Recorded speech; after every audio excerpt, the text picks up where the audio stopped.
98. 1. L'original. Radio X. À Québec, c'est Radio X. Choix. Radio X. Faites-vous votre propre opinion. Les Radio X-Files, présentés par Escale VR Beaumont. Du 25 au 28 juin, c'est la grande porte ouverte. Rabais jusqu'à 20 000 $ sur les VR neufs et usagés et plus encore. Votre prochaine aventure commence ici. Notez que l'émission d'aujourd'hui est une rediffusion. Veuillez ne pas tenir compte des numéros de téléphone, dates et concours dans le prochain segment.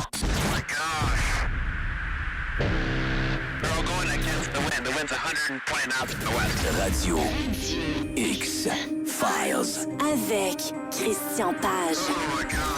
Radio X. Mesdames et messieurs, bienvenue dans une autre édition des Radio X-Files avec Christian Page un autre vendredi 13 des Radio X-Files, Christian. Oui, absolument. Le mauvais sort s'acharne sur nous. Oui, hein?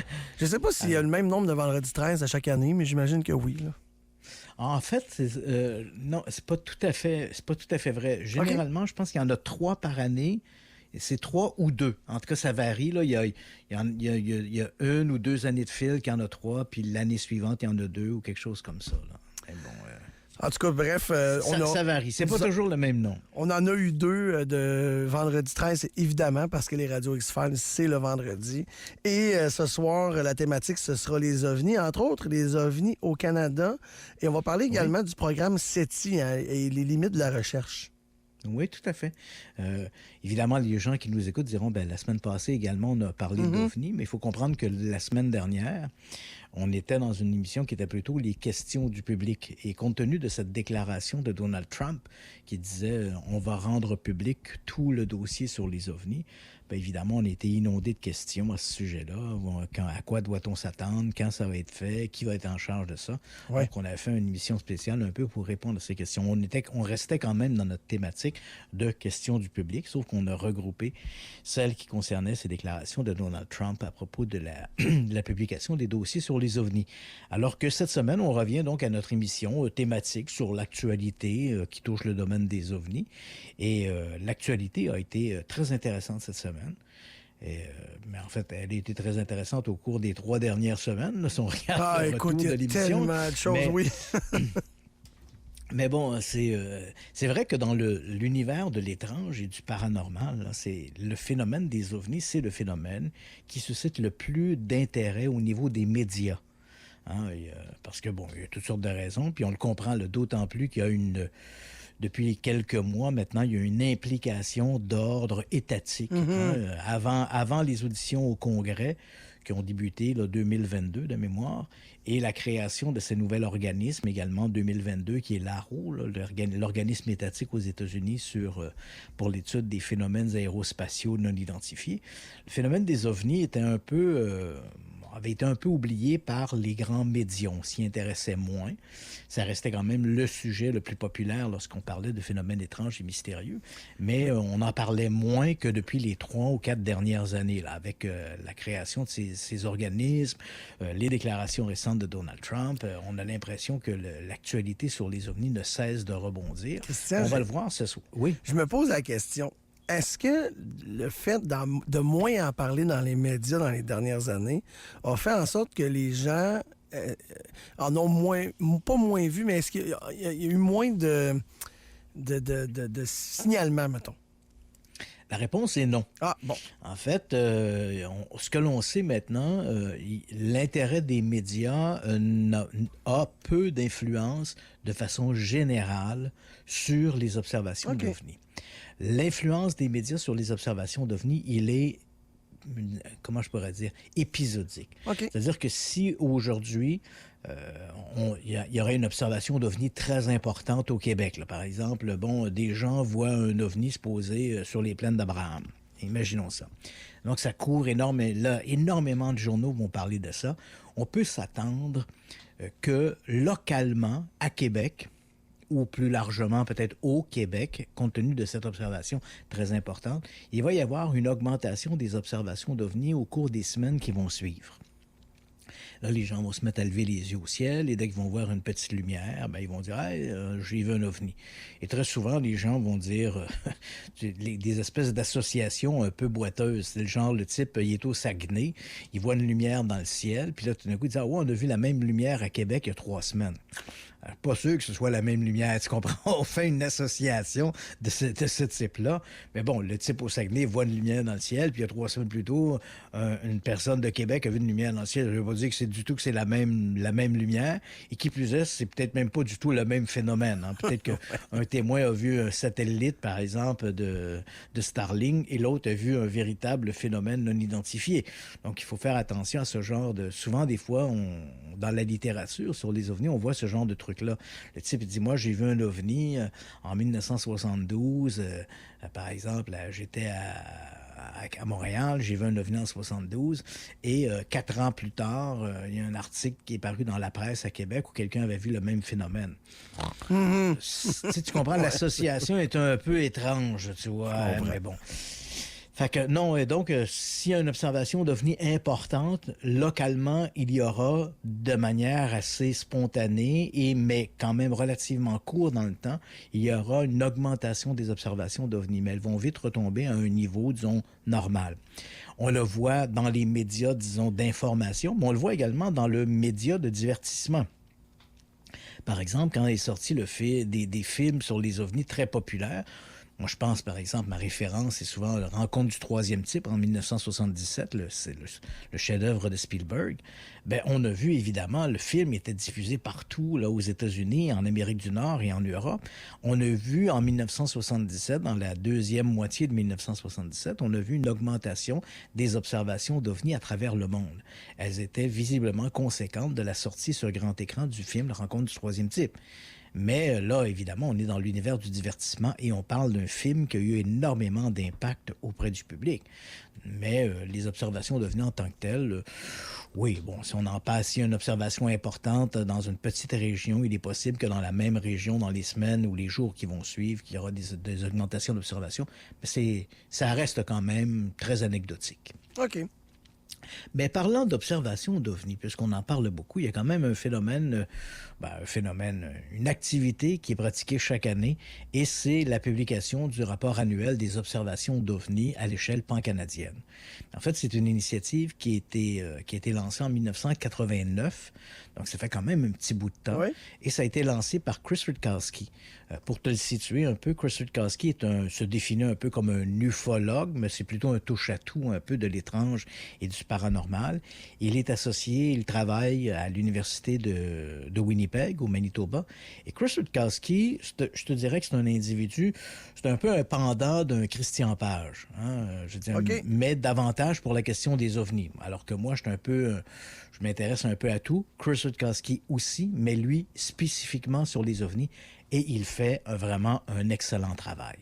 C'est un individu qui est très sobre dans ses pensées, dans ses critiques, et c'est un individu qui est très, très, très dédié à ce phénomène des ovnis. Il a commencé à s'intéresser à ça, il était adolescent, puis il a à peu près mon âge aujourd'hui, donc début de la soixantaine, même peut-être un petit peu plus vieux que moi d'ailleurs. Et il a publié plusieurs ouvrages sur le sujet, des ouvrages qui sont des incontournables. Si on s'intéresse à la question des ovnis de manière sérieuse, pour ne pas envie de se faire raconter du grand n'importe quoi, je pense que les ouvrages de Chris Rutkowski sont des incontournables. Et donc, en 1989, à l'époque, il dirigeait une organisation qui s'appelait UFO Research of Manitoba, là, un truc comme ça. Et il s'est lancé dans cette idée de faire une compilation des observations à l'échelle pan-canadienne. Donc, comment il fonctionnait? Il faut bien s'entendre ici. Quand on parle d'observation d'OVNI, lui n'enquête pas sur toutes les observations d'OVNI. Lui, sa petite gang, si je puis dire, enquêtait sur les observations de la région de Winnipeg. Mais en 89, lorsqu'il lance cette initiative, il envoie une lettre circulaire à peu près à tous les organismes au Canada qui s'intéressaient à la question des ovnis. Et quand je dis organismes, on parle aussi bien d'organismes étatiques. Donc, ça peut être la GRC, ça peut être l'Armée canadienne, ça peut être le ministère des Transports. Donc, il envoie des lettres à ces gens-là en disant, si vous avez des observations d'OVNI, moi, j'aimerais en être informé. Mais il fait également la même démarche auprès des associations privées. Donc, il y a à l'échelle canadienne des petits groupes de gens ici au Québec, au moment où on se parle, il y a 4 ou 5 organisations qui se définissent comme des organisations d'enquête sur les ovnis. Il y a le GARPAN, il y a MUFON Québec, il y a OVNI Alerte, il y a l'AQU. Donc, ce sont des individus ou des groupes d'individus qui se dédient à l'investigation sur les phénomènes des ovnis. Donc, Rutkowski envoie des lettres à tous ces gens-là en leur disant, si vous avez des observations d'ovnis, j'aimerais que vous m'en informiez. Donc, cette initiative qu'il fait pour la première fois en 1989, il a donc une réponse. Évidemment, c'est assez sommaire au début parce que c'est pas tout le monde qui va répondre à cette demande-là de Chris Rutkowski. Mais on comprend bien ici que Chris Rutkowski reçoit les observations de ces organismes, que ce soit des organismes gouvernementaux ou des organismes privés, et il ne réenquête pas derrière eux. C'est-à-dire que si... moi, à l'époque, par exemple, je dirigeais MUFON Québec, moi, j'envoyais les observations qu'on avait enquêtées. Fait que là, je disais à Chris Rutkowski, on a enquêté au cours de l'année sur 40 observations d'OVNI. Sur les 40, il y en a 38 pour lesquelles on a trouvé des explications, 2 qui sont demeurées non identifiées. Puis je faisais un peu un résumé des cas. Donc, Chris Rutkowski acceptait ce que je lui envoyais. Si j'avais 2 cas de non identifiés, il ne repassait pas derrière moi pour dire je vais les enquêter à mon tour. Et il est là un peu, je ne dirais pas que c'est une problématique, mais c'est quand même un élément qu'on doit retenir. C'est-à-dire qu'il y a des groupes au Canada qui s'intéressent à la question des ovnis, qui font un très, très bon travail.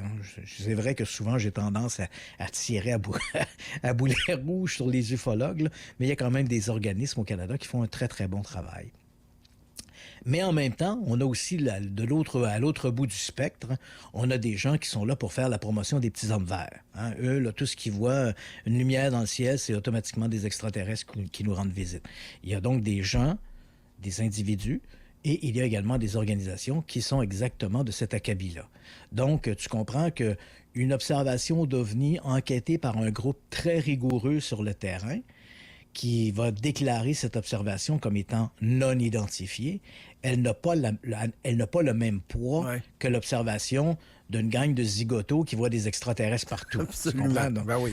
Un groupe sérieux va... Ouais, c'est ça. Donc, un groupe sérieux va arriver à la fin de l'année avec 2 ou 3 % de cas non identifiés, puis le groupe moins sérieux a 95 % de cas non identifiés. Donc, c'est ça. Tu vois un peu... Donc, Chris Rutkowski n'a pas le choix. Comme il fait ce travail-là, il collige l'information, il met ça dans un rapport, et il dit, voilà, il y a eu tant d'observations d'OVNI en 19... lorsqu'il débute le projet en 89, de mémoire, je crois que c'était il y avait quelques 140 observations d'OVNI qui avaient été signalées en 1989. Rapport, d'ailleurs, sondage ou collecte à laquelle j'ai participé à l'époque, comme je l'ai mentionné. Je dirigeais un organisme sur le terrain d'enquête sur les ovnis. C'était dans une autre vie, faut quand même le dire. Et donc, il reçoit ça, puis il collige ça, et il publie le rapport. Et en mettant toujours, évidemment, la caution de « faut faire attention, ces observations-là, elles ont été enquêtées non pas par lui, mais par d'autres groupes à l'échelle pan-canadienne, et il s'en remet un peu à leur sérieux ou à leur investigation. » Et donc là, Chris Rutkowski fait cette initiative, il l'a entrepris en 1989, et elle se poursuit aujourd'hui. Et donc...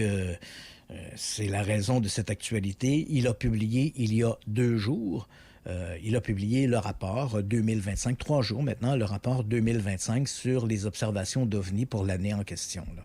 Donc, ça se produit toujours un peu en mars de l'année suivante, et c'est ce qu'ils viennent de faire. C'est donc le rapport 2025. Dans ce rapport, il y a 1052 observations d'OVNI qui ont été signalées.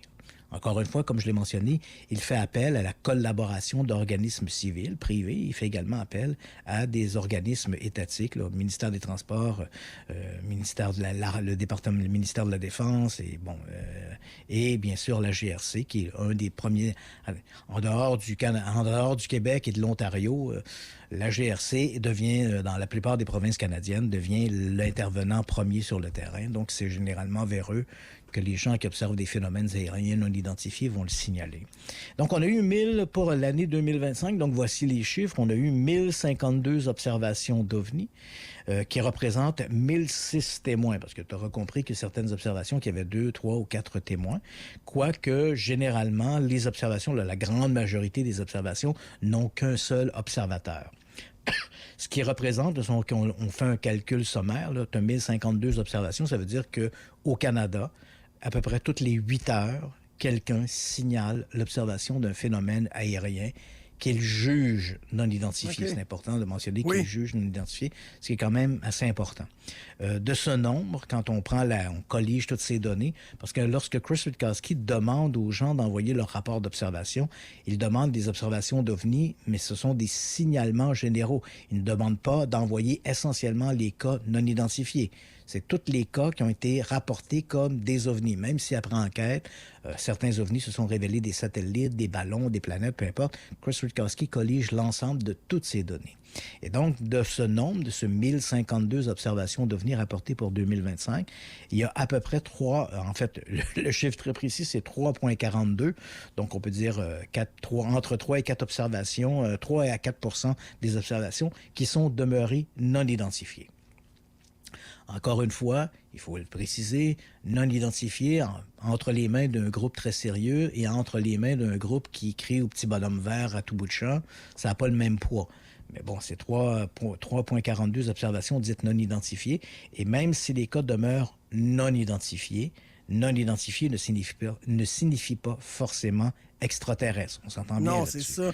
Donc, il faut le préciser parce qu'il y a des gens qui associent encore OVNI avec extraterrestre. Là. Tout à fait, tout à fait. On fait ce raccourci-là, OVNI égale engin extraterrestre, ce qui n'est pas le cas.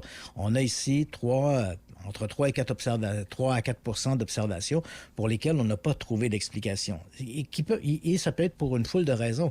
On n'a pas trouvé d'explication parce que le phénomène était vraiment, entre guillemets, très exotique, très étrange. Bon, on n'arrive pas à trouver une explication. Mais il est possible aussi qu'un certain nombre de ces observations soient demeurées non identifiées parce qu'elles sont mal documentées. Ça se peut qu'il manque des infos au moment... Parce que beaucoup de gens, aujourd'hui, avec l'Internet, les médias sociaux, beaucoup de gens... je pense par exemple au Québec, si des gens voient des ovnis, souvent leur référence c'est d'aller voir sur Internet s'il y a des groupes qui s'intéressent à ça. Et si on tombe par exemple sur le site de l'Association québécoise d'ufologie, ils ont en ligne un questionnaire. Donc les gens peuvent répondre au questionnaire. Mais bon, évidemment, les enquêteurs de l'Association québécoise d'ufologie vont se baser... souvent, il y aura peut-être pas forcément des enquêtes qui seront menées sur le terrain. On comprend qu'ils ont des moyens limités. Donc, si le groupe n'a pas d'enquêteur localement ou ils n'ont pas les moyens d'envoyer un enquêteur localement, ils vont se contenter du rapport qui était fait. C'est un peu difficile, c'est ça. Oui, tu sais, toi, c'est le rapport que tu as fait. Tu te dis, j'ai vu une lumière, OK, c'était quand? Tu réponds au moment de l'observation, mardi soir. Mardi soir, c'est vaste, ce mardi soir. Tu comprends? Si moi, j'essaie de vérifier sur les sites qui permettent de lister l'ensemble des vols, par exemple, des vols des avions commerciaux, je n'ai pas l'heure. Hein? J'ai un mardi soir entre 8h et 10h. Ouais, mais entre 8h et 10h, il y en a des avions qui ont passé dans le ciel du Québec là, entre 8h et 10h. Tu comprends? Ouais. Donc, l'information, si elle est mal documentée ou imprécise, il est possible que je sois incapable d'identifier ce qui est rapporté. T'sais? Donc, le témoin rapporte ça. Puis, ça se peut aussi que le témoin se trompe de journée. Hein? Par exemple, si toi, tu remplis un rapport d'observation, puis là, tu dis, moi, je remplis mon rapport d'observation. À quel moment avez-vous observé l'OVNI? Tu dis, il me semble que c'était mardi ou mercredi passé. Mais bon, puisqu'il me demande une date, je vais en rentrer une. Je vais rentrer mercredi passé. Okay, bon. Mais c'était peut-être le mardi passé. T'sais. Donc, à partir du moment où tu as rentré une date erronée, là, bien sûr, je n'arriverai pas à trouver forcément une explication. Donc, il faut faire attention. On a des cas non identifiés. Ces cas-là peuvent, d'un côté, représenter vraiment des phénomènes très exotiques et mystérieux, mais ça peut être aussi des cas qui demeurent non identifiés parce qu'ils sont mal documentés. Ce qu'on retire également de ce rapport-là, 2025, c'est que ça, j'ai été assez surpris. Les observations d'OVNI sont généralement en milieu de soirée, là, parce qu'une des caractéristiques des OVNI, c'est souvent leur aspect lumineux. Donc, plus facile de distinguer un phénomène lumineux dans le ciel la nuit que de jour, donc ce qui est un peu normal. Donc, les observations ont lieu en milieu de nuit. Mais ce qui est étrange ici dans ce rapport 2025, et pour laquelle Chris Witkowski n'apporte pas d'explication, les observations on voit généralement un pic d'observation en été. Et c'est un peu normal entre juin et le mois de septembre. Pourquoi? Parce qu'en soirée, les gens sont à l'extérieur. On fait un barbecue, on est avec des amis, on est à l'extérieur, on prend un verre, on lève les yeux au ciel. Et là, on voit un phénomène lumineux mystérieux. Dans le cas présent, pour les rapports de 2025, le mois le plus occupé en termes de signalement d'OVNI a été le mois d'août, avec 160 observations d'OVNI rapportées pour le mois d'août. Mais en deuxième place vient le mois de janvier, avec 135 observations.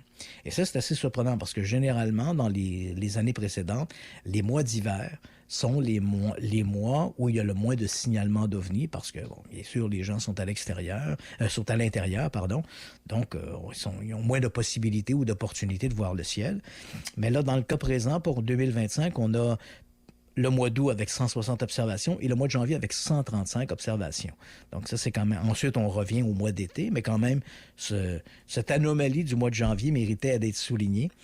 Si on regarde depuis que Chris Witkowski collige ses données pan-canadiennes, on a enregistré quelque chose comme 26 000 observations d'OVNI au cours des 36 dernières années. Puis encore une fois, quand je dis 26 000 observations, c'est des observations qui ont été signalées. Parce que dans bien des cas, des gens vont voir des ovnis puis ils ne signaleront pas, soit parce qu'ils n'ont pas envie de le signaler, soit parce qu'ils ne savent pas où rapporter ces observations, ou encore parce qu'ils ont peur du ridicule aussi. Je veux dire, je vais pas appeler la police pour dire j'ai vu un ovni, ils vont penser que je suis un farfelu. Bon, fait que les gens vont le garder pour eux. Donc il faut, quand on dit 26 000 observations, ou encore de 1052 observations pour l'année 2025. On parle essentiellement d'observations qui ont été signalées. De ce nombre de signalements, on constate évidemment qu'au prorata, les provinces les plus populeuses sont les provinces où il y a eu le plus d'observations d'OVNI, ce qui est un peu normal. Donc, en liste, on prend les 5 provinces où on a rapporté le plus d'observations d'OVNI. Bien, on a en tête de liste l'Ontario avec 307 observations, Québec en deuxième place avec 210 observations, Colombie-Britannique, 131 observations, et ensuite, on tombe à Nouvelle-Écosse, 117, l'Alberta, 111. Donc, j'imagine qu'on recense aussi les régions où il y a le plus de phénomènes, Christian? Oui, mais encore là, la problématique ici de ça, puis c'est pour ça que c'est le fun d'en parler, mais il faut quand même être très prudent à plusieurs niveaux, parce que quand on parle, on dit, bon, ben les provinces les plus populeuses sont les provinces où on signale le plus d'observations d'OVNI, ce qui est un fait, et ça tombe sous le sens. Mais il y a un autre élément qu'on doit tenir compte aussi, c'est la présence d'organismes actifs. C'est-à-dire que en Ontario et au Québec, il y a plusieurs organisations qui s'intéressent à la question des ovnis et qui sont omniprésentes dans les médias. Quand je dis médias, on comprend bien, c'est médias écrits, médias parlés, mais aussi sur les médias sociaux. Donc, si on est en Ontario, on est à Toronto, par exemple, puis on se dit, bon, voilà, j'ai vu un ovni, bon, on va trouver plein d'organismes en Ontario qui colligent les observations d'ovnis. UFO Ontario, UFO Toronto, MUFON Toronto, donc il y en a plusieurs organismes. Ils sont actifs, donc comme ils sont présents sur place, ben, les gens ont un endroit où signaler une observation d'ovni. C'est moins le cas, par exemple, en Saskatchewan. Donc, oui, il y a un élément de la population, mais il y a également un élément de présence d'organismes. S'il n'y a pas d'organisme en Saskatchewan qui collige l'information sur les ovnis, ben, toi, comme citoyen de la Saskatchewan, est-ce que tu es intéressé de signaler un ovni à UFO Ontario ou à UFO Manitoba? Pas du tout. Pas vraiment. Voilà, bon, fait que finalement, tu vas garder cette information-là pour toi. Donc, il y a à la fois, bien sûr, la population localement, mais il y a également la présence de ces organismes qui sont sur place. Et bon, comme je l'ai mentionné, la majorité des témoins sont seuls. La majorité des observations ont lieu en milieu de soirée. Et ce qu'on peut tirer de ces conclusions-là, c'est que le phénomène des ovnis, on le voit, il se maintient, parce que depuis 36 ans maintenant, et puis je te dirais même la vitesse de croisière, là, depuis les 10 ou 15 dernières années, le nombre d'observations signalées chaque année, c'est quelque chose entre 1000 et 1500 observations. Ce qui vient finalement renforcer l'idée que l'initiative de Ciel Canada, à laquelle j'ai participé l'année dernière, et qui visait à se dire, bon, qu'est-ce qu'on doit faire avec ces observations d'OVNI? Et les conclusions étaient, on devrait charger un organisme étatique canadien qui est respecté pour son sérieux. On pense par exemple à l'Agence spatiale canadienne.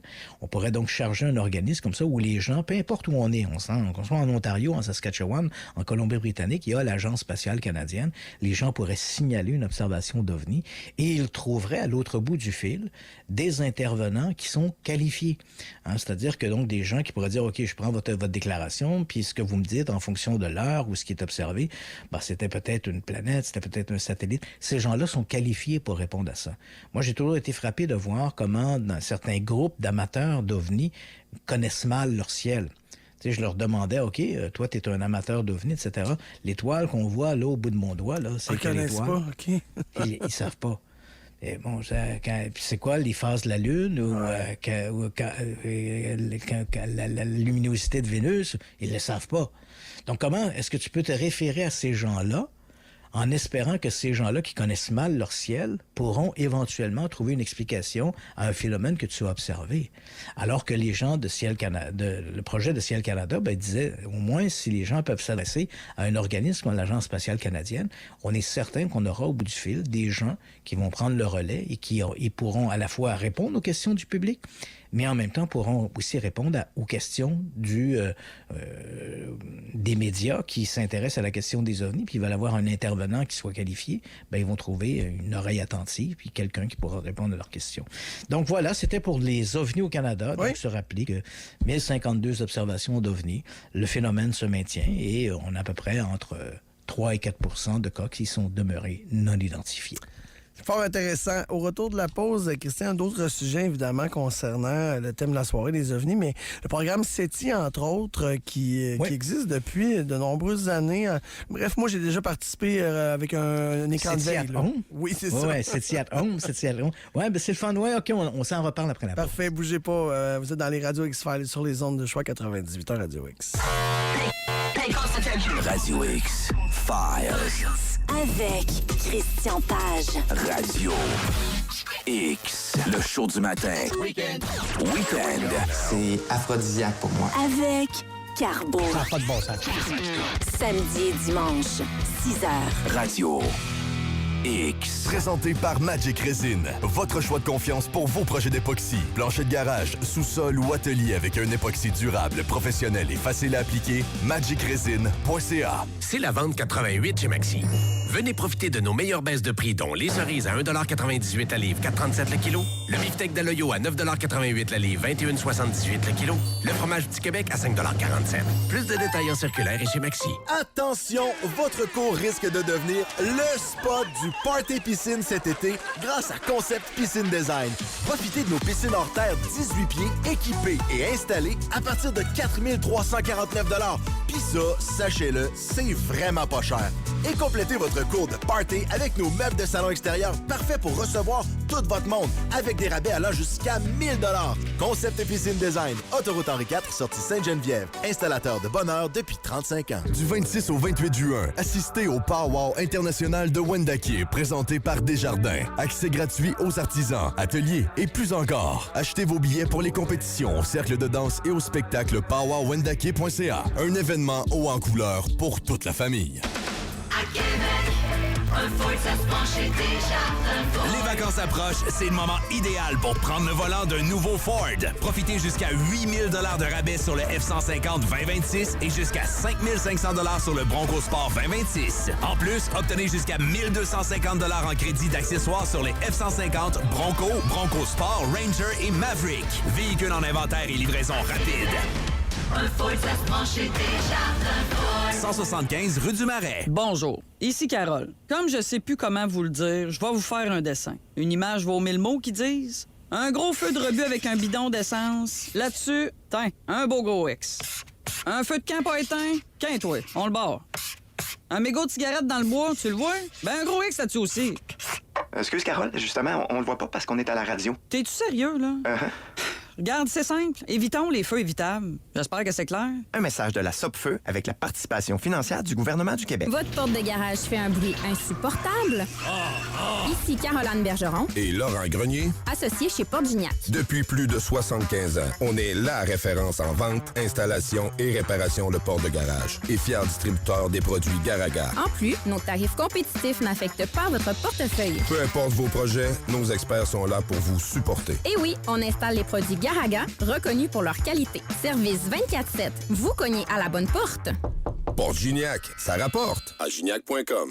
Salut, c'est Carbo. C'est le moment de faire traiter ta voiture à l'Antirouille Crown, une entreprise bien de chez nous. Et pour un temps limité, tu épargnes 10 $ sur ton traitement à l'Antirouille canadien numéro 1 au pays. Rendez-vous rapide. Trouve le centre le plus près au crown.com. Choix Radio X félicite le groupe Desharnais pour l'acquisition de Pneus Saint-David à Lévis. Une nouvelle étape pour cette entreprise familiale de 4e génération qui compte maintenant 7 succursales et plus de 75 ans de succès. Le Vegas, la plus belle terrasse de Limoilou. On mange l'inflation sur les drinks et la bouffe. Venez savourer nos demi-côtes levées à prix imbattable. De 16 à 18 heures, la pinte de Coors Light ou Miller Lite est à seulement 4,50 $, taxes incluses. Le Vegas, le seul vrai bar sportif à Québec. Les vacances approchent. Louez votre boîte de toit chez Rack Évasion. Barre de toit, support à vélo, tente de toit. Découvrez le plus grand choix à voir et essayer sur place. Installation et conseils d'experts.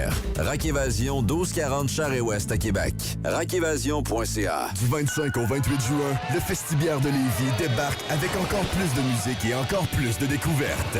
Chante avec Matelin, Valère et un hommage aux cowboys fringants. Fais voyager tes papilles avec des microbrasseries, vignobles, distilleries et bien plus. Ne manque pas l'événement incontournable du début de l'été. Billets en vente dès maintenant à infofestibiaire.com. Le Festibiaire de Lévis, une présentation de Promutuelle Assurance en collaboration avec la ville de Lévis.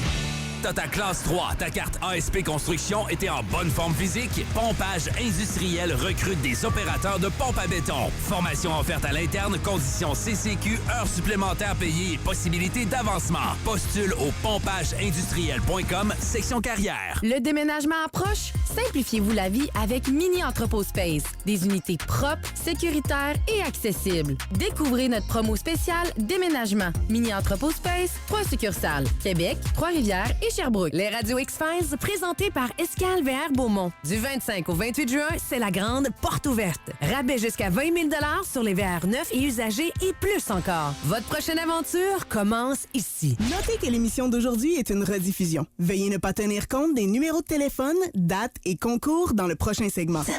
Radio X Files. Execute program. Avec Christian Page. Radio X.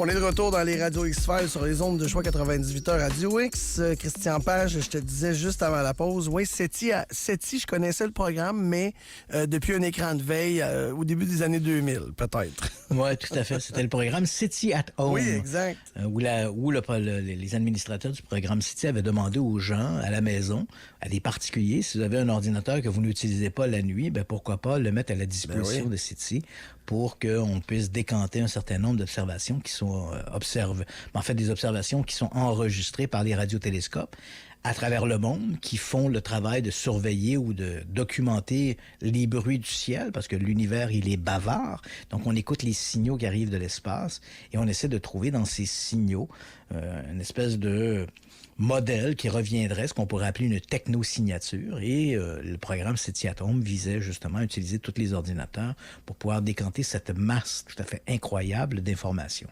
Donc, le programme SETI at Home n'existe plus maintenant. Là, quel malheur! Parce que, ouais, mais il a perduré pendant de très nombreuses années, une dizaine d'années, une quinzaine d'années à peu près. Est-ce que je me trompe si ça avait été rendu populaire, cette façon-là de faire par le film Contact là, avec Jodie Foster, ça se peut-tu? Tu as tout à fait raison. Hein? Le programme, pour beaucoup de gens, Ils ont découvert le programme SETI par le film Contact avec Judy Foster. Mais beaucoup de gens n'étaient pas au courant qu'un tel programme existait. Beaucoup de gens, quand ils ont vu le film, pensaient que c'était un truc un peu de science-fiction. Ce programme SETI. Le film est de la science-fiction. Il est basé sur un roman de l'inoubliable Carl Sagan, probablement l'un des plus grands vulgarisateurs scientifiques dans le domaine de l'astronomie et de l'astrophysique que le monde ait connu, et qui est décédé malheureusement trop tôt d'un cancer. Mais bon, Carl Sagan a marqué la voie un peu à une espèce de popularisation de la science astronomique et astrophysique. Et c'était l'un de ses romans, ce Contact, qui a été adapté au cinéma. Donc, beaucoup de gens découvrent le programme SETI avec ce film-là, mais le programme SETI, comme tu l'as mentionné juste avant la pause, il existe depuis longtemps. En fait, il a été créé au tout début il a été créé en fait en 1959. Il a été établi, les premières écoutes remontent à 1960. Au début, le programme s'appelait le projet OZMA. O-Z-M-A, pour Oz, qui était le nom qu'on donnait au magicien d'Oz, basé sur le roman Le magicien d'Oz, donc le projet OZMA. Et ensuite, il est devenu le projet SETI, un acronyme qui veut dire Search for Extraterrestrial Intelligence. Et au moment où on se parle, puis c'est peut-être ça un peu la nouvelle qui est sortie le 5 mars dernier sur le site du projet SETI, jusqu'à maintenant, il faut être honnête, on n'a jamais capté un signal qui est une technosignature. Et le programme existe depuis 1960. Là. Donc, il entre aujourd'hui, au moment où on se parle, il en est à 75 ans, le programme SETI. Là. Et on n'a toujours pas capté un maudit signal d'origine extraterrestre. Et donc, on se dit, qu'est-ce qui se passe avec ça? Pourquoi on n'a rien capté? Jusqu'à maintenant, durant toutes ces années, il y a un signal qui revient dans les discussions quand on parle. Il y a un signal qui a été capté en 1977. Et ce signal-là a été capté en août 1977. C'est un signal qu'on appelle le signal WOW. Puis pourquoi WOW? Parce qu'à l'époque, les signaux étaient captés, étaient retransmis sur des imprimantes à marguerite qui, on voit ça dans les films, les vieux films, d'imprimantes avec tout le papier qui défile. Les matriciels. Oui, c'est ça. Et donc, cette imprimante à matrice avait, quand l'astrophysicien est rentré le lendemain matin au centre de vérification, il commence à fouiller dans les feuilles de papier. Et là, il y a un signal qui avait été capté durant la nuit, où là, on avait un signal très, très fort qui avait duré à peu près, de mémoire, je crois que c'était 72 secondes. Mais un signal qui était très différent du reste. Donc, il a entouré les données captées. Il les a entourées avec un cercle, avec un stylo. Et il a écrit dans la marge WOW, W-O-W, avec un point d'exclamation. Donc, ce signal est devenu le signal WOW. Et c'est vrai qu'aujourd'hui, on n'a jamais capté à nouveau ce signal-là. On a tourné les antennes vers la région de l'espace d'où ça venait. Je pense que c'était la constellation du Sagittaire. Mais le signal n'a jamais été réentendu une deuxième fois. Et encore aujourd'hui, on s'interroge. Est-ce qu'il s'agissait vraiment d'une technosignature?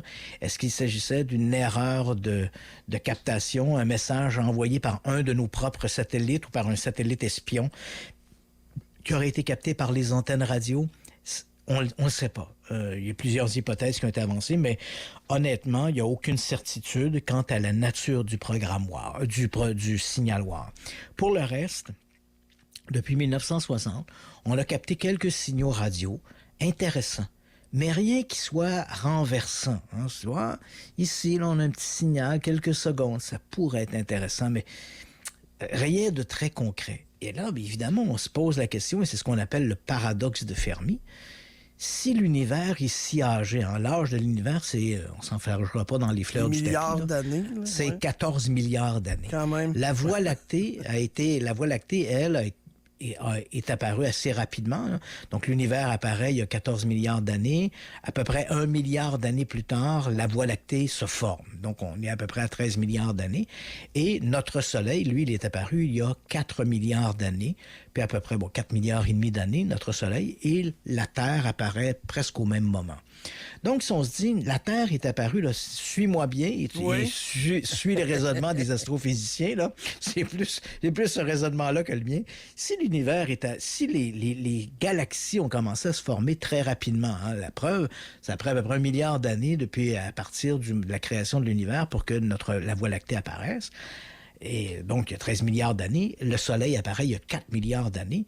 Bon, on comprend bien que dans l'univers, à travers toutes les galaxies qui existent dans l'univers, ben, il y a des étoiles qui sont des milliards d'années plus anciennes que notre propre Soleil. Notre Soleil, finalement, il est jeune.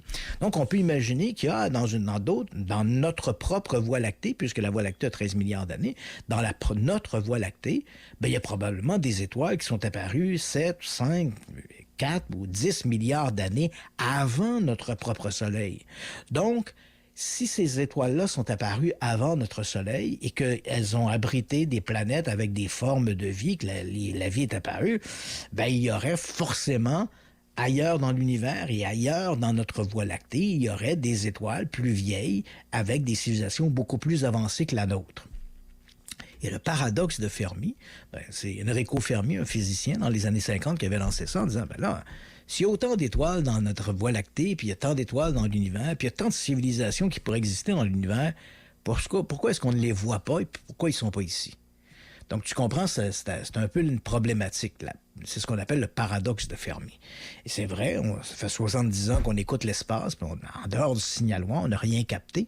Alors, où sont-ils, les extraterrestres? Et là, le 5 mars dernier, sur le site du programme SETI, ils ont publié une nouvelle étude. Et ça, c'est très intéressant. C'est une étude menée par des scientifiques dans le domaine de l'astrophysique. Et ils ont comparé des messages qui sont envoyés par nos propres sondes spatiales vers la Terre, tout ça. Et ils arrivent à la conclusion...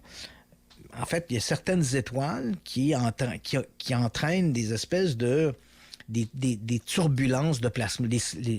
On comprend bien que les étoiles, ce sont des boules qui sont de gaz, et en explosant, comme elles sont actives, elles entraînent une espèce de turbulence dans le plasma autour des planètes. Et ce qu'on constate maintenant, c'est que ce plasma-là altère les signaux radio. Ils altèrent les signaux radio de nos propres satellites. Hein. Donc, notre Soleil provoque des perturbations. C'est on pourrait appeler ça la météo spatiale. Donc, la météo spatiale de notre propre système solaire va altérer l'envoi ou le voyage de nos propres signaux radio. Donc, si c'est vrai chez nous, c'est vrai ailleurs aussi. Donc, et les étoiles les plus actives, les étoiles qui entraînent le plus de perturbations dans le cosmos, des perturbations de plasma, ce sont les étoiles qu'on appelle des naines rouges. Or, les naines rouges représentent à peu près 75% des étoiles qu'on retrouve dans la Voie lactée. Donc, on se dit, peut-être qu'on écoute, puis peut-être que les extraterrestres nous envoient plein de signaux, mais qu'à cause de ce phénomène-là, de cette météo spatiale, le signal ne se rend pas finalement. Donc, ils envoient un signal, mais le signal ne sort pas vraiment des limites de leur propre système solaire ou de leur environnement spatial, justement parce que les étoiles de leur système ou des systèmes solaires provoquent des perturbations au niveau du plasma, et elles altèrent le signal. Et ce que les scientifiques disent, c'est que finalement, ce signal-là viendrait tellement altérer qu'on n'arriverait plus à le détecter dans le bruit de fond. En fait, il se mêlerait au bruit de fond. Et puis là, évidemment, je simplifie, là, parce qu'on ne veut pas se lancer dans un cours d'astrophysique, là, mais on comprend que c'est un peu comme quand on écoute la radio où on cherche un pic. Hein, on cherche dans le signal, on a un bruit de fond, d'un coup, puis il y a un pic qui apparaît. Et le pic, c'est le pic qui pourrait être le témoin d'une civilisation extraterrestre qui envoie un message. Mais ce pic-là, il pourrait éventuellement être tellement altéré qu'il retombe au niveau du bruit de fond. Donc, le signal, il est là, mais il est perdu dans le bruit de fond. Fait que finalement, jusqu'à maintenant, le programme SETI a peut-être capté 1000 signaux radio d'une civilisation extraterrestre, mais il a été incapable de le différencier du bruit de fond. Donc, ça vient d'ouvrir une nouvelle perspective. À partir de cette étude-là, ce que ça nous dit, et ce que ça dit aux scientifiques du programme SETI, c'est qu'il faut retourner à nos planches à dessin. Il faut commencer à imaginer des systèmes qui vont permettre de mieux capter ces signaux et de mieux les filtrer pour essayer de isoler dans ce bruit de fond cet autre bruit de fond qui pourrait être le signal radio extraterrestre. Donc, ça pourrait expliquer en fait, le paradoxe de Fermi pourrait reposer sur le fait que finalement, les extraterrestres sont là, contrairement à ce que disait ce que Enrico Fermi. Les extraterrestres sont là. Ils envoient des signaux dans l'espace. C'est nous qui sommes incapables de capter de les ce signal-là. ouais. Voilà, parce qu'il y a des perturbations dans l'espace qui interdit ou qui nous empêchent de pouvoir faire ce filtre à travers le bruit de fond. C'est peut-être une technologie tellement avancée, Christian Page, qu'on n'est pas capable de décoder, là, comme la radio numérique, là, pour faire une image. Oui, mais les scientifiques croient que, quelle que soit la civilisation, on n'apparaît pas avec le numérique. Hein. Toutes les civilisations dans l'espace, elles ont dû passer à un moment donné de leur évolution technologique, elles ont dû passer par la mécanique la plus simple. Okay. Et la mécanique la plus simple dans la communication, ce sont les ondes hertziennes, les ondes électromagnétiques.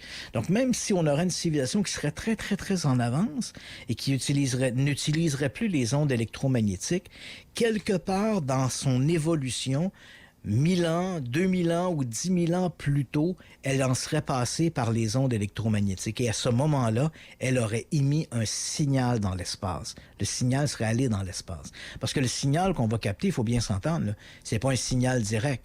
C'est un signal du passé. Oui, tout à fait. On capte un signal parce que, bon, on le comprend, les signaux électromagnétiques voyagent à peu près à la vitesse de la lumière, qui est 300 000 km à la seconde. Mais ça peut paraître très, très vite, là. Mais quand on imagine qu'on a des étoiles qu'on observe dans l'espace qui sont situées à des centaines de milliers d'années-lumière, on dit, on a une étoile qui est située à 300 000 années-lumière. Bien, si elle est à 300 000 années-lumière, si aujourd'hui on capte un signal, c'est que ce signal-là, il est parti il y a 300 000 ans.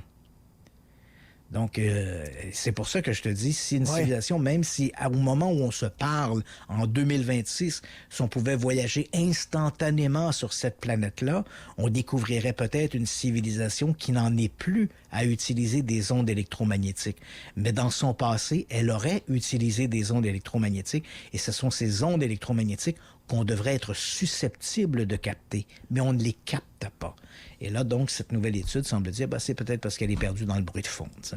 Fort possible. Et de toute façon, même si on arrivait à le déchiffrer, si c'est un signal qui est parti, comme tu le disais, il y a 300 000 ans, je veux dire, qu'est-ce qu'on peut faire avec ça?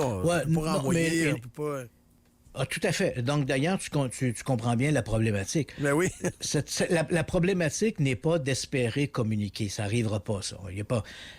C'est simplement d'avoir une preuve. Oui. On peut dire, ben voilà, on a capté un signal radio. Ce signal radio a été émis par une étoile qui est située à 300 années-lumière de la Terre ou 300 000 années-lumière de la Terre. Ça veut donc dire qu'il y a 300 000 ans sur cette planète-là ou autour de cette étoile-là, il y avait une civilisation qui existait et qui ont utilisé des ondes électromagnétiques. Mais imaginez une espèce de contact et une communication directe. C'est pratiquement possible. Au moment où on se parle, il n'y a aucune loi physique qui permet d'imaginer qu'un tel mécanisme serait possible. Là. C'est toujours des signaux du passé. D'ailleurs, j'aimais bien une phrase que Carl Sagan disait. Il dit, plus on regarde loin dans l'univers, plus on regarde tôt. Hein? C'est ça, c'est le temps qui est passé. Là. Je veux dire, si tu regardes une galaxie qui est située à 13 milliards d'années-lumière de la Terre, ben, c'est 13 milliards d'années. Si on a envoyé un signal, il est déjà vieux de 13 milliards d'années. Là. Il est fort probable que même que cette étoile-là n'existe plus. Il y a plein d'étoiles qu'on regarde, qu'on voit par une belle nuit étoilée. Il y a plein d'étoiles qu'on voit et qui n'existent peut-être déjà plus depuis des milliers d'années. Ouais, c'est ça. On les regarde pour dire, hey, gars, il y a cette belle étoile-là que je vois là, aux côtés de la Grande Ourse. Mais cette étoile-là, qui est située, je sais pas moi, à 200 000 années-lumière de la Terre, a peut-être explosé il y a 6 mois. Mais on ne le verra que dans 200 000 ans. On verra son explosion que dans 200 000 ans. C'est un peu aberrant. Là. Oui. Tout ça, c'est... Et tellement abstrait en même temps parce que c'est infiniment grand. C'est difficile de d'imaginer tout ça. Ouais. Quand on regarde l'univers et on prend conscience de sa grandeur et de l'étendue et des ressources qui sont à la portée, hein, même si on avait on le voit là avec nos propres programmes spatiaux, même si on avait des moyens extraordinaires, tu sais, les sociétés, les civilisations font face à des problèmes d'ordre politiques ou des problèmes sociaux, je suis pas convaincu qu'une civilisation qui est à 300 000 années-lumière de la Terre dirait on va investir pour construire des vaisseaux spatiaux pour aller visiter une petite étoile ou une petite planète bleue qui est située à 300 000 années-lumière de chez nous. Là. On a d'autres problèmes locaux qui sont plus importants. Et puis on développerait davantage dans ce sens-là, développer de nouvelles sources d'énergie, de nouveaux habitats, exploiter l'environnement planétaire. Mais tu sais, c'est quelqu'un qui dit « Moi, j'ai un projet ». C'est quoi ton projet? Oui. On va construire un vaisseau spatial, on va l'envoyer là, au fin fond de la galaxie, voir s'il y a une planète habitée. Je suis pas convaincu qu'on mettrait beaucoup de sous là-dessus. C'est peut-être une perte de temps et d'argent, oui. Oui, parce que bon, et ensuite de ça, l'idée du voyage lui-même, tu dis, bon, mais comment un vaisseau spatial? Parce que c'est amusant parce que les gens qui adhèrent à ces idées-là, ben, très souvent, ont des propositions qui, à prime abord, sont un peu farfelues, hein, qui ne tiennent pas compte des lois de la physique. Tu dis, attends une minute, là. Moi, j'ai une civilisation là, qui est extraterrestre, qui s'est développée, mettons, à 200 années-lumière. Bon, ben, cette civilisation-là, à 200 années-lumière, ça veut donc dire que même si elle construisait un vaisseau capable de se déplacer à la vitesse de la lumière, parce qu'on ne peut pas, techniquement, rien ne permet de croire qu'on pourrait aller plus vite que la lumière. Donc, si on avait un vaisseau qui pouvait aller à la vitesse de la lumière, on a une étoile qui est située à 200 années-lumière de la Terre. Même en construisant un vaisseau allant à la vitesse de la lumière, le pilote va mettre 200 ans pour venir ici et 200 ans à retourner chez lui. C'est un voyage de 400 ans. Ça fait beaucoup de voyagements, ça, puis d'énergie, tout ce que ça peut impliquer au niveau d'envoyer un équipage. Tu te dis, c'est un peu étrange, cette idée-là. Là. Il y a comme, moi je veux bien, là, mais il faut quand même trouver le moyen de... Parce que c'est facile de balayer du revers de la main puis de se référer à des émissions, genre, ouais, on peut aller plus vite que la lumière. Ah ouais, tu tiens ça d'où, toi? J'ai vu ça dans Le mystère du ranch Skinwalker, ou Nos ancêtres les extraterrestres. C'est pas nécessairement les meilleures sources au niveau de la science. Là, ces gens-là jonglent avec la réalité. Mais si on réunit un groupe d'astrophysiciens autour de la table, puis tu leur dis on va construire un vaisseau qui va aller plus vite que la lumière, il y en a quelques-uns qui vont commencer à taper avec leur crayon en leur disant OK, tu vas faire appel à quelle loi de la physique pour dépasser la vitesse de la lumière. Il y a une espèce d'aberration ici. Là. Mm-hmm. Dans le secret du ranch Skinwalker ou Nos ancêtres les extraterrestres, ça fonctionne bien, ça aller plus vite que la lumière. Sauf qu'en astrophysique, en pratique, c'est pas si simple que ça. Pas la possibilité de dépasser la vitesse de la lumière. Voilà. Il nous reste peut-être 3-4 minutes. Je sais pas si vous voulez parler de la conférence Alerte dans l'espace. Allons-y, hein, puisque le temps file déjà à cette vitesse-là. J'avais déjà 2 autres bonnes nouvelles à te parler. À la vitesse de la lumière. À la vitesse de la lumière. Donc, je vais te parler effectivement, puisqu'on parle beaucoup justement de l'espace, on parle beaucoup de la mission Artemis maintenant, dont le lancement est prévu pour le mois d'avril. Et on sait que la mission Artemis 3 ne sera pas celle qui va amener des hommes sur la Lune. Il faudra attendre Artemis 4 avant d'envoyer des hommes sur la Lune. Mais bon, bref, la NASA veut quand même multiplier les vols spatiaux. Il ne devrait pas y avoir tellement de retard sur le projet initial, mais il y aura plus de missions avant d'envoyer des hommes sur la Lune. Et on veut le faire avant que les Chinois aillent sur la Lune. Il y a encore une espèce de vision nationaliste des Américains d'arriver sur la Lune avant que les Chinois y aillent. Mais bon, quoi qu'il en soit, on parle beaucoup de l'espace. Et moi, je vois avec cet intérêt, cet engouement pour l'espace, Elon Musk, on aller sur Mars, tout le reste, je vois beaucoup passer des images, des photos, et bien souvent, ce sont des photos qui remontent parfois dans les années 60, 70, les missions lunaires. On a vu des astronautes ont vu des ovnis, ils ont vu des bases sur la Lune, ils ont vu toutes sortes de trucs.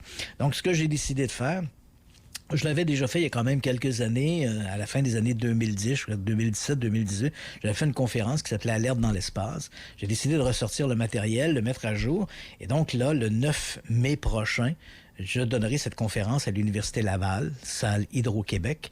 Donc, ça s'appelle Alerte dans l'espace. Et on va passer en revue l'ensemble de toutes ces histoires-là. Est-ce que les astronautes des missions Apollo, de la navette spatiale, ou même les sondes actuellement qui sont sur Mars, est-ce qu'elles ont vu photographier des choses inexplicables et mystérieuses? Qu'est-ce qu'on doit tirer de ça? Et ensuite, mais aussi pour répondre à des questions, est-ce que c'est parce qu'il y a des bases d'extraterrestres sur la Lune qu'on n'y retourne pas? Bon, qu'est-ce que les astronautes ont vu? Est-ce qu'il y a réellement eu... Bon, il y a énorme. L'espace, la conquête de l'espace, l'homme dans l'espace a été marqué par toutes sortes de rumeurs, incluant, comme je l'ai mentionné, là, la présence d'extraterrestres durant les vols Gemini, Apollo, et les sondes spatiales, la navette spatiale. Donc, on va passer en revue l'ensemble de ces documents-là, les photographies. Ça m'a demandé un travail colossal.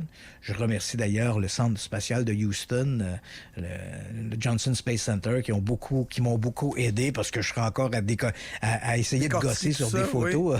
Oui. C'est quand même des millions de photos qui ont été prises dans l'espace depuis l'homme sur la Lune. Et donc, c'est le 9 mai prochain, Université Laval, salle Hydro-Québec, alerte dans l'espace. Donc, les gens qui voudraient assister à la présentation vont trouver toute l'information sur mon site web, qui est le christian-page.com. Donc, christian-page.com. Il y a un petit onglet conférence. Les gens peuvent cliquer là-dessus. Ils vont voir la date, le lieu, comment faire pour s'inscrire, parce qu'il y a un nombre de places limité, bien sûr. Et tout ça, c'est prévu pour le 9 mai 2026. Espérons qu'à ce moment-là, Artemis aura été lancé et on aura des nouvelles de ce voyage, ce nouveau voyage des humains vers la Lune. Persuadé qu'il y aura beaucoup de gens à cette conférence Christian Page d'ici là. Mais ça te souhaite un bon week-end. Ben toi aussi. Merci Puis beaucoup. On se retrouve la semaine prochaine. Avec plaisir. Merci Christian Page. Bye. Merci. Bye bye. C'était les Radio X-Files sur les ondes de choix 98.1 Radio X. Radio X-Files. Avec Christian Page. Radio X. Le retour de Radio. Ah, maman! Le Space. Oulé à toi! Cast. Avec JF Blais. Et Louis Gauvin. Un show, c'est ça. Lundi au jeudi, 19h. Ah? Radio X. Le Spacecast, présenté par la tire de tracteur Saint-Agapi, qui aura lieu les 3 et 4 juillet. Des véhicules modifiés jusqu'à 10 000 HP. Billets en vente directement à l'entrée. Argent comptant seulement. Détails sur notre page Facebook. Les Radio X-Files, présentés par Escale VR Beaumont. Du 25 au 28 juin, c'est la grande porte ouverte. Rabais jusqu'à 20 000 $ sur les VR neufs et usagés et plus encore. Votre prochaine aventure commence ici. Cet été, le festival Stratos débarque dans votre cour. Notre programmation, des repas savoureux à prix réduit, des nouveautés à découvrir. Jusqu'au 8 août, profitez de pizza avec accompagnement gratuit de pita à prix festif. Essayez aussi nos 2 nouvelles poutines, poulet tzatziki et cheeseburger. Et notre tête d'affiche, 10 délicieuses bébés poutines en rabais pour tous les goûts. Détails sur stratos-pizzeria.com. Certaines conditions s'appliquent. Aujourd'hui, l'actualité est triste. Guerre, inflation, politique. Mais les propriétaires de Mitsubishi semblent sereins. Pour en savoir plus, nous avons demandé à Marie, propriétaire d'une Mitsubishi, comment faites-vous pour être aussi détendu en ce moment? Avec la garantie de 10 ans de Mitsubishi sur le groupe Motopropulseur, je m'inquiète pas pour les réparations. 10 ans, vraiment? Oui, ou 160 000 km. Sur quel modèle? Tous. Puis vous allez me dire qu'on peut aussi louer sans mise de fonds? Eh bien, oui. Enfin, une bonne nouvelle. Rendez-vous chez vos concessionnaires Québec et Sainte-Foy Mitsubishi dès aujourd'hui. Vous cherchez un emploi bien rémunéré en construction? Béton Provincial est à la recherche d'opérateurs de bétonnières pour 2 projets éoliens sur la rive sud de Québec. À seulement 20 minutes au sud de Montmagny et 50 minutes des ponts. Profitez d'un salaire selon le décret de la CCQ. Début des travaux au retour des vacances de la construction jusqu'en décembre 2026 avec reprise du chantier au printemps 2027. Joignez-vous à une équipe solide et participez à des projets d'envergure avec Béton Provincial. Postule dès maintenant au bétonprovincial.com. Onglet carrière. J'ai une question qui me travaille. Est-ce que je suis payé si mon employeur me demande d'arriver avant mon corps de travail? Oui. Tout temps passé au travail, à la demande de votre employeur, doit être payé. Les normes du travail pour les questions qui vous travaillent. Un message de la CNESST. Passe chez Vidam. C'est le temps ou jamais de te procurer un Suzuki King Quad. Profitez d'offres incroyables comme une garantie de 5 ans, un rabais de 1 250 $ et un taux d'intérêt à partir de 1,99 %. Vidam, une équipe de passionnés à quelques minutes des ponts. Votre porte de garage fait un bruit insupportable? Ici Caroline Bergeron. Et Laurent Grenier. Associé chez Porte Gignac. Depuis plus de 75 ans, on est la référence en vente, installation et réparation de portes de garage et fier distributeur des produits Garaga. En plus, nos tarifs compétitifs n'affectent pas votre portefeuille. Peu importe vos projets, nos experts sont là pour vous supporter. Et oui, on installe les produits Garaga, reconnus pour leur qualité. Service 24/7. Vous cognez à la bonne porte. Porte Gignac, ça rapporte à gignac.com. À Québec, un Ford, ça se prend chez Desjardins Ford. Pourquoi attendre? Votre prochain Ford est déjà en inventaire chez Desjardins Ford. Profitez jusqu'à 8 000 $ de rabais sur le F-150 2026, jusqu'à 5 500 $ sur le Bronco Sport 2026 et recevez jusqu'à 1 250 $ en crédit d'accessoires sur plusieurs modèles. N'attendez pas, nos véhicules sont disponibles maintenant et la livraison est rapide. À Québec, un Ford, ça se prend chez Desjardins Ford. 175 rue du Marais. Cet été, viens découvrir le seul et unique dépanneur Lisette. Plus de 900 bières de microbrasserie et autres boissons alcoolisées pour étancher ta soif. Visite-nous sur Facebook ou viens rencontrer Lisette et son équipe au dépanneur Lisette. 354 avenue des Ruisseaux à Lévis, secteur Pintendre. Maison Adam. Les Aubaine Prime sont en cours chez Maison Adam. Obtenez jusqu'à 15 % de rabais sur une sélection de haut-parleurs des plus grandes marques, dont Bowers & Wilkins, Focal et Monitor Audio. Que vous soyez amateur de musique ou de cinéma maison, vivez chaque détail avec une qualité sonore remarquable. Passez voir nos experts au 710 rue Bouvier ou magasinez en ligne au maisonadam.ca. Maison Adam. Bienvenue dans la technologie. Chez Limaco, on a une cour à bois pleine de cèdres de toutes les dimensions pour tous les goûts. T'as une pergola, un patio, une clôture à construire et tu veux du solide qui va durer dans le temps? Pense aux cèdres de chez Limaco, le meilleur inventaire de bois et de composites au meilleur prix. Limaco.ca. Un bobo qui gâche vos vacances? Pensez Soins Santé GC. Depuis 15 ans, notre équipe vous offre des